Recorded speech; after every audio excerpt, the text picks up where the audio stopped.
Da-na-na-na, da-na-na-na-na. It's the final countdown by Europe. Yeah, I'm very much aware of it. I'm just wondering what the fuck it's doing on this show.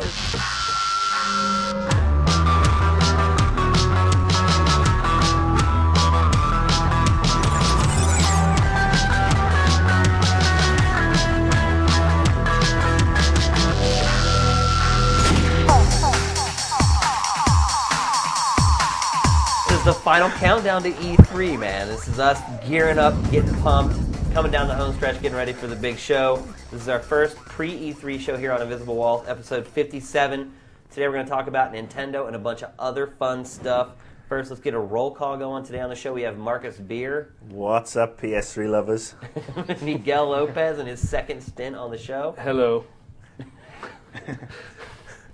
What was that? That was good, right? Mike Damiani's on the show today. That was very good, Miguel. Excellent work. Hi. And Patrick Morales winding out the crew. Hey, what's good, everyone? So in addition to an E3 preview for Nintendo, we also have a couple guests on the show as promised last week. Let's get it rolling. First up, we have our very special guest we talked about last week. You guys have asked for him countless times. I announced the triumphant return of Brandon Jones to Invisible Walls. That sounds so epic. Sounds like a Michael Bay flick, doesn't it? So for those of you who don't know, Brandon does all the voicing for our reviews, and according to a lot of you, reviews every single game for game trailers as well. He's the hardest working man in showbiz. I'll tell you. He's the hardest working man on the planet. 6 games at a time. Yeah. That's how I roll. So, Brandon, you actually just started, sort of your little newest baby is GT Anthology, which it actually serves a couple purposes, but I'll let you sort of talk about it. Well, it's funny because one of the things that I was defining it to a lot of people on staff that actually a lot of people have commented negatively is they were like, oh, it's just a Wikipedia page with video, and that's exactly what it is. Yeah. We're not trying to make it more than that. Primarily, it's there's a lot of games that we have not featured because the first game we ever reviewed was Brothers in Arms for the 360, followed by God of War. Anything before that, a lot of it's kind of gotten the shaft from the site, and there's Well, just the not site a lot wasn't of, around. Yeah, there's nothing we can do. It's only It didn't exist. The There's games only industry didn't exist before this site was know. created. What's wrong with you?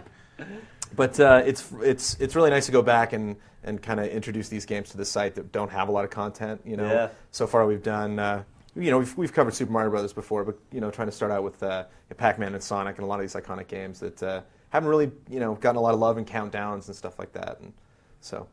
Yeah, I think to me, probably the two purposes it serves is one, providing people with video content that explains this stuff. Right now, there's really only written content out there that goes over these old classic games.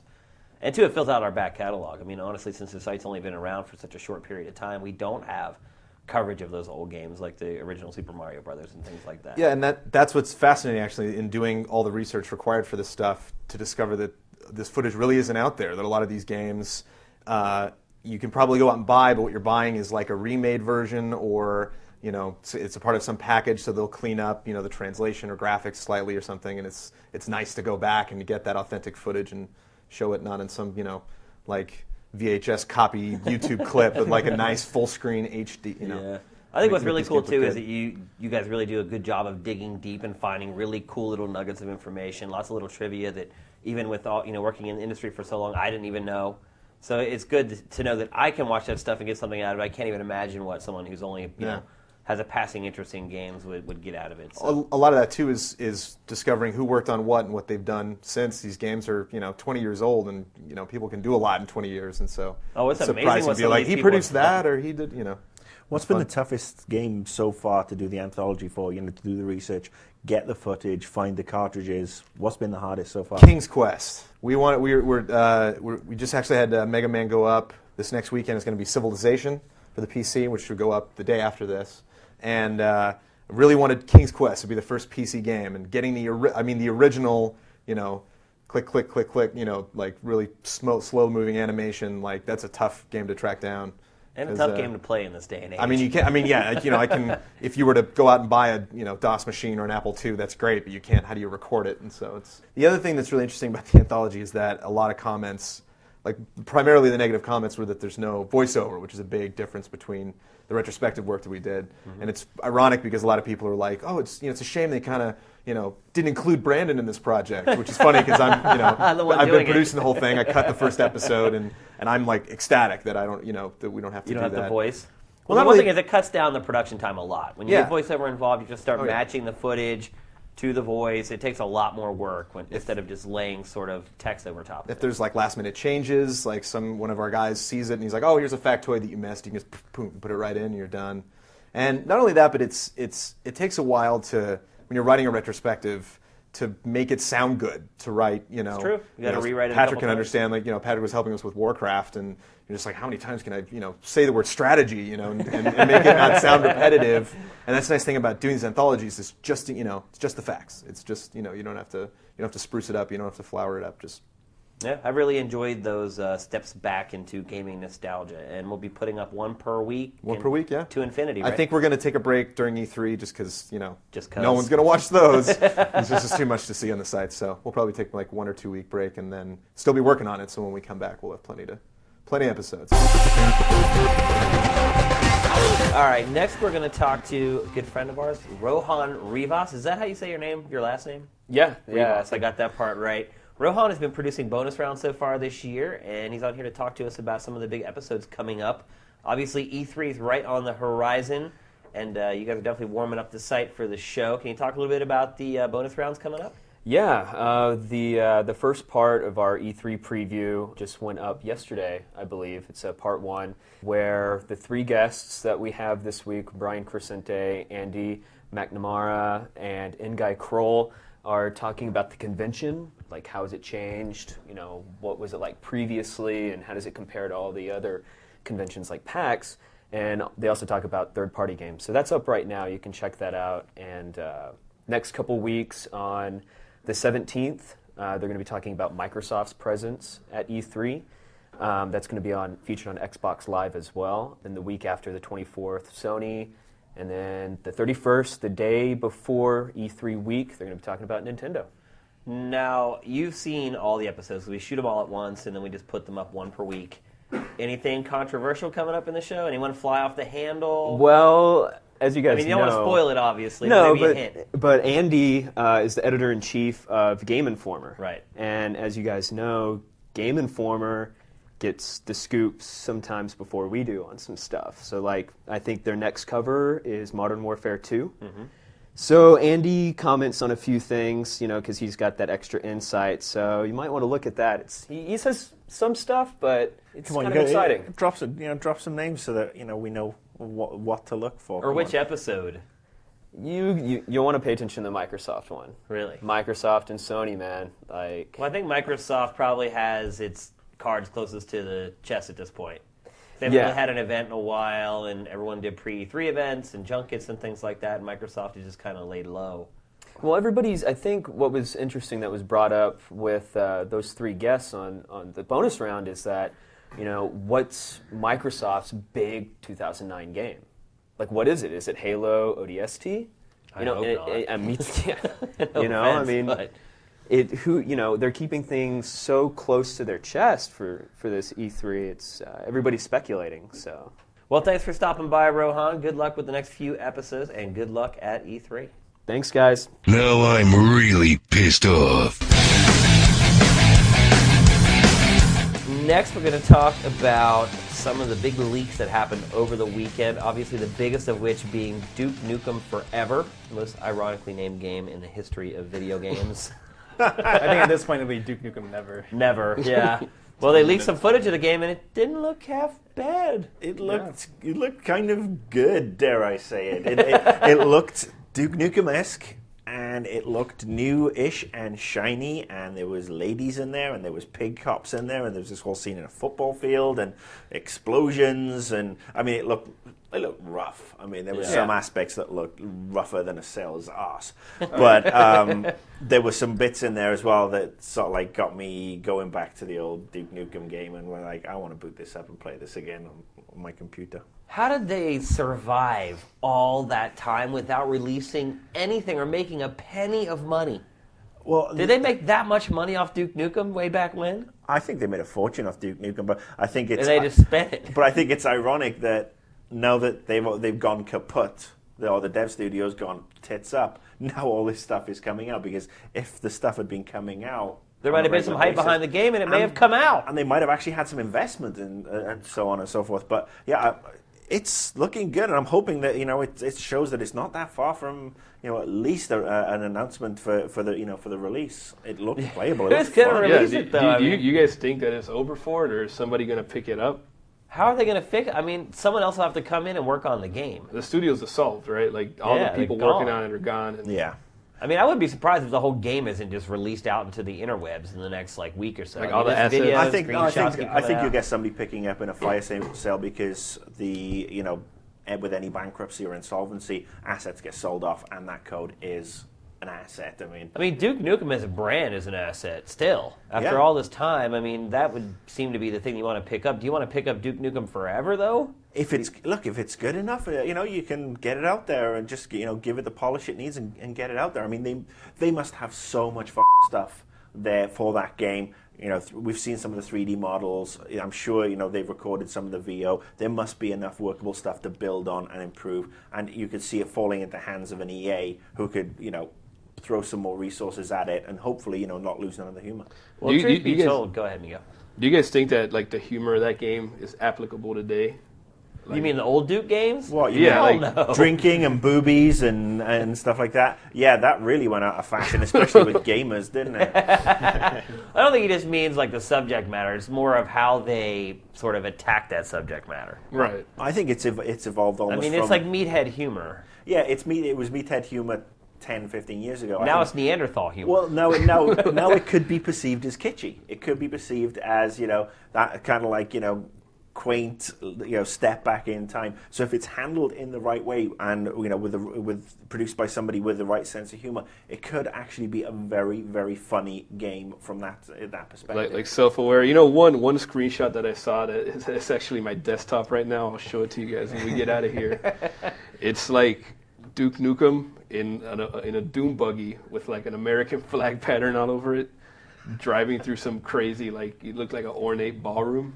Dude, that makes it seem like they are kind of aware of like the kids. Oh, right? yeah. And let's face it, that big American flag, it's so going to sell overseas.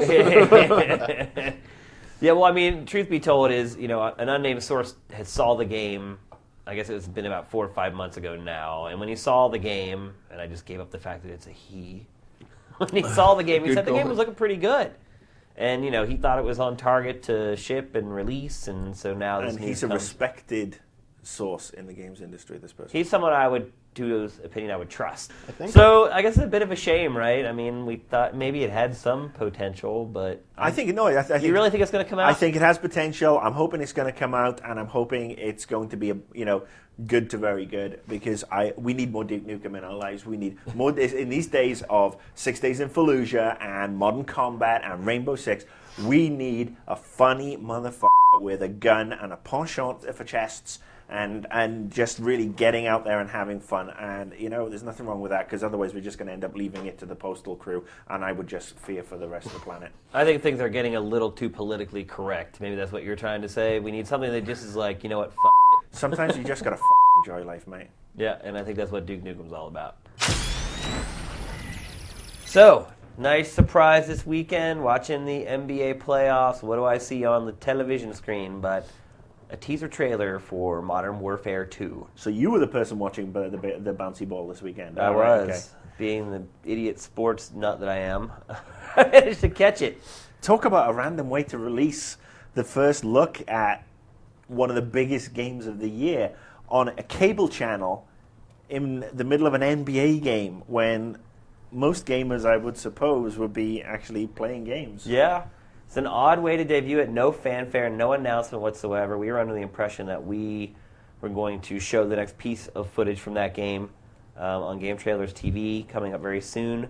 Didn't work out that way. Definitely a little bit of a surprise.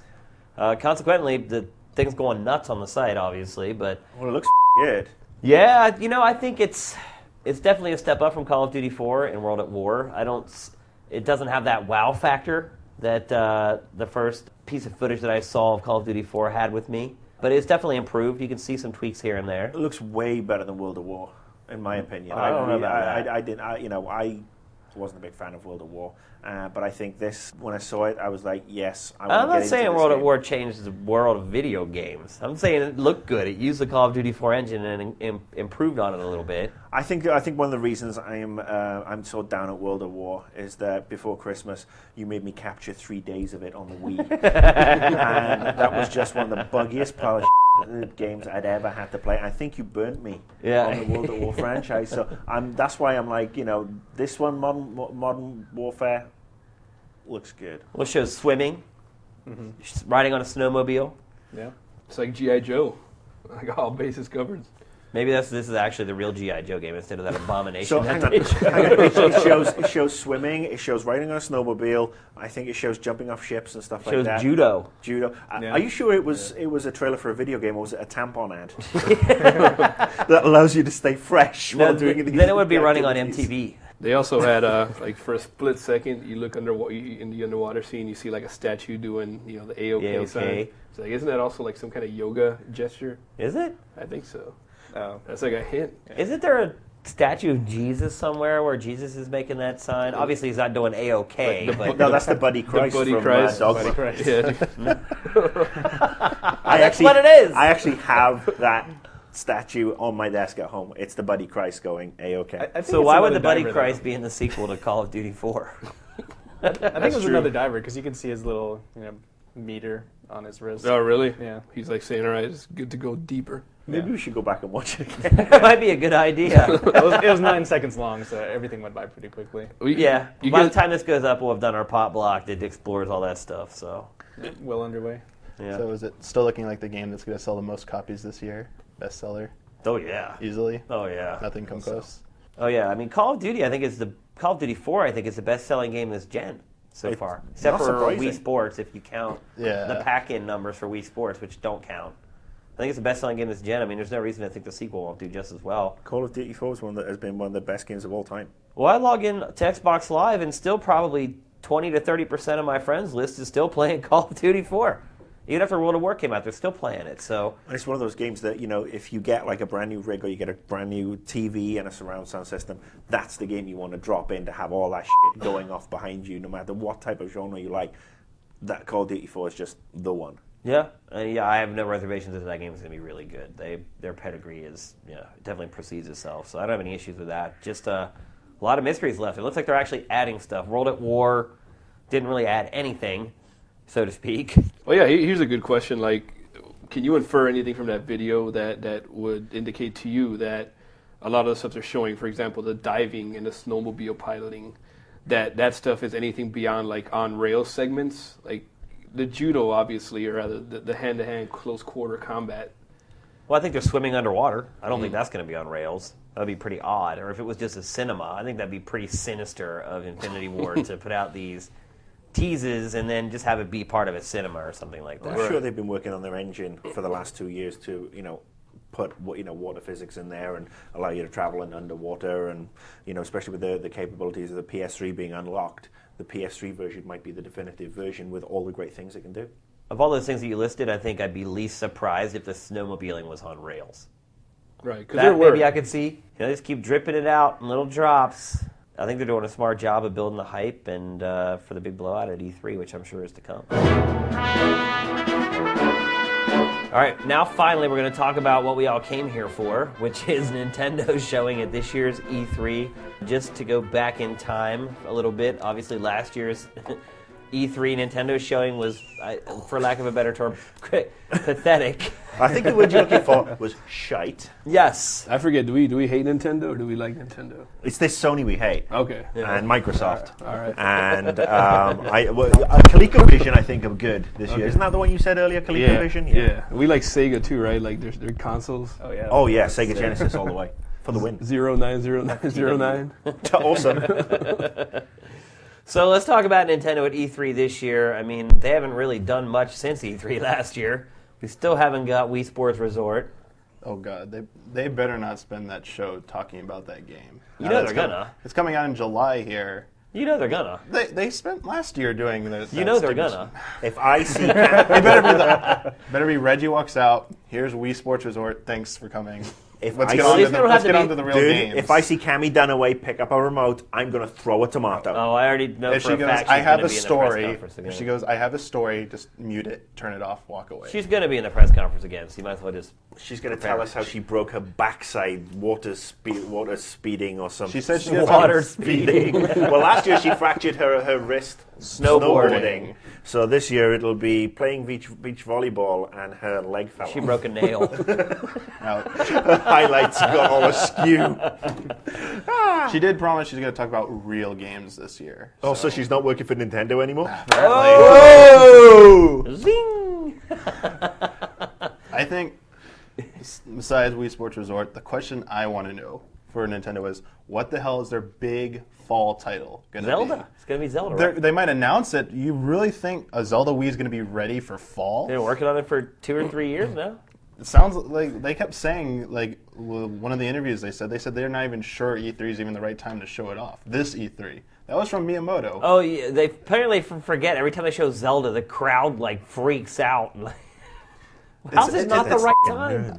I'm not Nintendo, but it sounded like Or maybe it's Pikmin. Maybe Pikmin's the big. they've been adhering to this new policy that if a game's not within 3 months of ready to come out, they will not show anything about it. Look at Excitebots. A game came out of nowhere, and then all of a sudden, here I it feel is. bad for that developer too, man. They Yeah. work on that game for 2 years, and no one even knows they're doing it until like 2 weeks before it comes out. Perhaps they won't But- have a big hardcore game title for this Christmas. Perhaps they're going to try and do one last milking of the casual market. I think Wii Music may have taught him a valuable lesson in many ways. One, about how to handle a press conference. Two, about you can't just keep tossing casual crap against the wall and expect it to stick. Well, I think that also goes to show that you can't let your chief game designer put his hobbies into video games, all the fucking time. Well, it worked for him for a long time. But not all the time. Somebody's got to have a reality check here and say, no. Yeah. Well, he only ever played the banjo anyway. We know they're working on Pikmin 3. That was supposed to have apparently been shown last year. It was a no-show. Yeah. What about Probably- Kid Icarus? That's a rumor. That doesn't exist. I'm never going to mention that ever again. No, that's What about a new Kirby game? But I mean, honestly, is it going to be Pikmin 3? I mean, they announced Sin and Punishment 2 last fall.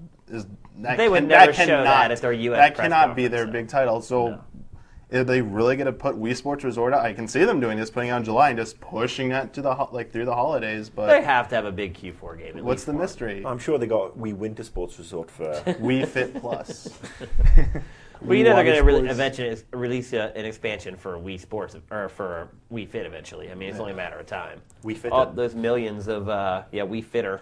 But I mean, I The think Wii Fit actually get fit this And time. then the Wii third one's Fat. going to be Wii Fitterist. Wii Fat. Yeah, we fat. It's an eating simulation. there's probably a good chance they'll announce or show off the next console Zelda. I just don't feel that it's going to be a fall title. That's I think they have to something- show Zelda at this press conference. I don't really think that they have a choice. I mean, But what's coming out this fall for gamers who care? Like those people who are going to be looking for Modern Warfare 2, Call of Duty 3 come this fall. What is Nintendo going to have this time? Maybe- Last time they had Animal Crossing, they learned their lesson that didn't wow anybody. are they kind of due to announce some kind of a partnership with a third-party publisher to have something exclusive for their system?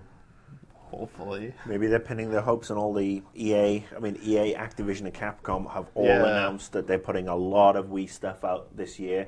And maybe Nintendo are going to say, you know what, we're going to, like I said, rape the casual market one more time. We're going to let the strength of the third-party product go through. And then next year it could be a new Zelda, it could be a new Metroid. But, we're due for a Metroid. I don't know if we'll see Metroid for a while, man. I mean, that last game was so good and it tanked so hard. I mean, I think that's probably your big Q4 game, though, right there. Retro's new game. Whatever Retro is working on, I'm sure they're going to show it at this show. They have to. They've been working on it for 2 years, and they already said that they're going to take a break from Metroid. So whatever it is that those guys are working on, I'm guessing we'll get a nice glimpse of it at the show. Yeah, didn't they say that their next game wouldn't be Metroid? Right. It'd be something else. Yeah, they're taking a bit of a break from it. And I That don't might blame be them. it. I mean, their last game was so good. I can't believe it sold so poorly. But Did it so poorly? yeah, I mean, F-Zero's still dangling out there. Star Fox is still dangling out there. I wouldn't mind playing Star Fox with motion controls. A real Star Fox. I could Yeah. go for a really as long good as Star Fox Nintendo game. made Yeah. it. As long as it was like this true sequel to like Star Fox 64 and not the sequel to Star Fox Adventures or Star Fox Where you're Assault. actually in an R-Wing, Yeah, not on a real Star Fox Assault game. That'd be was great. bad. Hell, I'd be happy to would've for a been- sequel to the Star Fox on the Super NES. Because that just Yeah. blew away everybody with the FX chip inside it. Right. It was just one of the best, coolest little games I've played. Well, I think another big focus for them is going to be the Wii Motion Plus. I just got a chance to play with the Wii Motion Plus at the EA event I was at playing their tennis game, and honestly, it was probably the most fun I had playing games at their whole event. Really? It worked amazing. And Nintendo's letting a third party launch a piece of their hardware, which is just unheard of. I mean, it's They don't have anything. They don't have anything themselves. I mean, we Mario lightsabers. still though in the past Nintendo would force those third parties to hold their games until they were able to release Wii Sports Resort, and then the week later, Maybe- EA's tennis game comes out. Then now Nintendo has changed its perspective to the point where they're letting third parties unleash their new hardware, which I think is great. It's great because they've got 40 million units out there. They perhaps don't have the lineup that they want for first party, and like I said, maybe they're going to let third party carry the load. And if third party steps up, like EA and Capcom and Activision have promised to do this year, it could be a bumper year for we hardcore gamers who are actually going to get quality versions of games on their systems, and they might get some exclusives. Yeah. I think they're also due to announce a new IP for us. Wii Fit, great. Wii Music, great. We need a new IP. The last one they announced for our audience was Pikmin, pretty Wii much. Stripper. I want Wii Stripper with the Motion Plus control. Bet you do. Comes with pole attachment or pole accessory. Exactly. But I mean, they haven't really announced anything for so long. The sky's kind of the limit here. It could be anything. We asked for Punch Out, we got that. So what should we ask for this time? Gumshoe. That's not going to be there. That's not going The to be. Edgeworth game, yeah, they twittered that. Capcom said it's not English enough to make an appearance at E3. They're pimping it out at Comic come Con. now. What? It's on their Twitter. They like to do their updates on Twitter now in their blog. But they do have they said they're making 9 Wii games in this year, 2009. And they counted out, they listed 6 of them, so apparently there are 3 Wii games Capcom's working on that nobody knows about. And Capcom traditionally has had a really good relationship with Nintendo, so that could bear some fruit for sure. Mega Man? So let's just head around the horn here and let's give a letter grade to our hype meters on Nintendo's E3 showing. I don't know if I want to ask Marcus to look on his face already.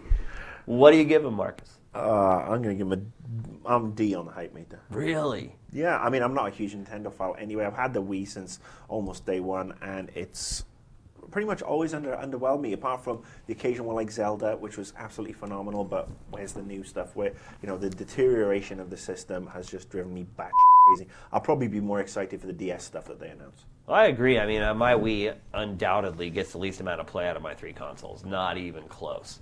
Lately, I've been kindling a relationship with my PS3 after being, best bros with my 360 for a long time. Now there's lots of great games coming out for PS3. Starting to get some friends on my friends list, but the Wii just kind of sits there. Pick it up once every couple months to play a game for a day or two, and it's gone. What about you, Miguel? What's your letter grade, your hype meter for Nintendo? To be honest, I think a lot of what you guys are saying is true, that this could be the year where they let third parties carry the load.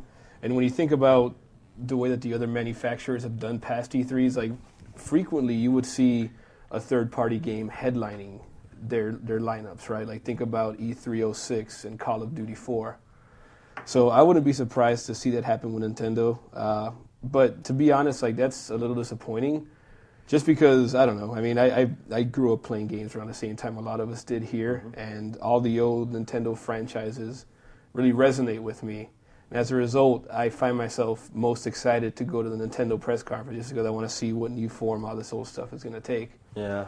So I don't know. I mean, I guess I think did you go to the press conference last year? I didn't go, but yeah, I heard Yeah, about that it. would have beat you right in the face with No, yeah, I know. So a I whole don't lot know. of reality. Yeah, dude. I don't know. I guess I'm going into it with no expectation, really. Just kind of see what, this is kind of like a transitional moment for them. Wonder how they're going to do it, man. What is the equivalent of 6.8 in letter grades? That'd be an F. That'd be an Ouch. So we got a D and we got an F. And on to Mike Damiani. I'm going to go ahead and give it a B. A B. That's because I think that there's no way in hell they're gonna have a three-peat and show that shitty of a conference again. Is it even I think- possible? It can't be possible. There's not a Wii Music 2 coming, so it can't be that. So I think the fact that in Japan there's been a lot of media buzz that people think Nintendo is like starting to become they're not infallible anymore. They're vulnerable in Japan. Nintendo, for some reason, is a very backwards company and thinks Japan is still the #1 market. Yeah. They get so obsessed about it that I think that they're going to have some surprises for us this year. And they've been pretty, like for a long time, we've kind of known what's coming out up to like about this quarter. We don't have no clue what's coming out except for, like, even Pikmin 3. It's speculation. We know it's coming. Yeah. It's not confirmed. So I think they'll cover Wii Sports Resort. That'll kind of be like the low point of the presentation. They might make an interesting Wii Motion Plus. But I think they're going to have some heavy hitters, a lot of third-party titles that will like be a solid lineup for them. They've got to have something for this fall planned from them. First party is going to be a heavy hitter as well. So I'm mildly excited, but I'm also cautious because it is Nintendo. There is always a chance they could just like totally like make Screw the pooch. I don't think it can be worse, but it could be bad. So Patrick. Well, I'm ambivalent at this point, and Nintendo has yet to redeem itself in my eyes. So I'm gonna have to give it a C-. C-. Yeah, I'll shit bricks if they do something crazy like Mother 4, but I doubt that. I highly doubt Mother 4. And I would pay to see you shit a brick, by the way. I would definitely shit a small brick house. Also, you're going into construction now, are you? A log cabin. Exactly. But yeah, I mean, Nintendo, obviously they're a great company, at least in the past, not lately. But it would take a serious amount of rebuilding for them to kind of get their cred back up to where it once was. And it's in a way it's good that we don't know a whole lot about their lineup this year because hey, there might be a huge ace in the hole there. But then again, we've been disappointed before, so it's hard to say at this point. Okay, and I'm going to go completely off the reservation and shock everyone listening and watching this show and everyone in this room, and I'm going to give them an A. I think it goes back to what Damiani said. I think that at this point they are feeling a little vulnerable. Their sales have leveled off. I think at this point they're going to need to rely on people like us, the influencers, to give them that second win with their console. I think the casuals have kind of gotten over it at this point, and I think at this point they realize they need to have software that people want to buy and is going to generate some hype. And I think if there's one company at this that has the most to gain or the most to lose from this E3, it's Nintendo. I feel like I've seen, when I look at the 360 and the PS3, I feel like I've almost seen it all at this point. There is no new interface there to explore. It's still just two sticks and a bunch of buttons. And I just feel like, watching game after game come out, the visuals aren't really improving all that much. It's such an incremental step. I just don't really expect anything to blow my mind on those consoles anymore. I just don't feel that way. And I feel like the only platform left that has the ability to blow my mind or to show me something that's going to make my jaw drop is the Wii. And so to me, I'm most excited to see their press conference, and I think that they have the possibility to blow people away more than anyone else. The one thing I will say to every person who's doing a press conference this year, don't try and fucking entertain us. Just give us the games. I don't want to know if you've been snowboarding. I don't want to know if you've been masturbating a monkey up the side of Mount Kilimanjaro. I don't care if your grandmother had a Wii remote shoved up her ass. I don't want to know. But on the flip side, if you do want to try out someone like, say, Jamie Kennedy, Oh boy. by all means, go for it. Oh, the guy who does the soup. He's doing the Ubisoft press conference. Joel Joel McHale. McHale, who's actually moderately funny, but It's yeah. pretty funny. But Jamie Kennedy, unless somebody's going to stick a Wii remote up Jamie Kennedy's, that might be funny. And I have actually constructed what I believe to be Nintendo's itinerary for his press conference. All right, hit us, big boy. Here's the whole press conference. New channel, Red Steel 2 demo, Wii Sports Resort demo, new Zelda, brand new game. Out of there. That's over 4.5 hours, though, interspersed with That's the like Cabby fan demo. fiction, bro. I'm writing the script tonight. All right, that's going to do it for this week's show. Man, that thing was jam-packed. Good luck getting this one down to time there, Marcus. Oh, it'll be fine. If you only let me do a 3-hour show, I'm sure everybody will love it. I wish I could. Thanks for watching. Thanks have Next week, we're going to have Microsoft's E3 preview, and we'll see you then. Invisible Walls out.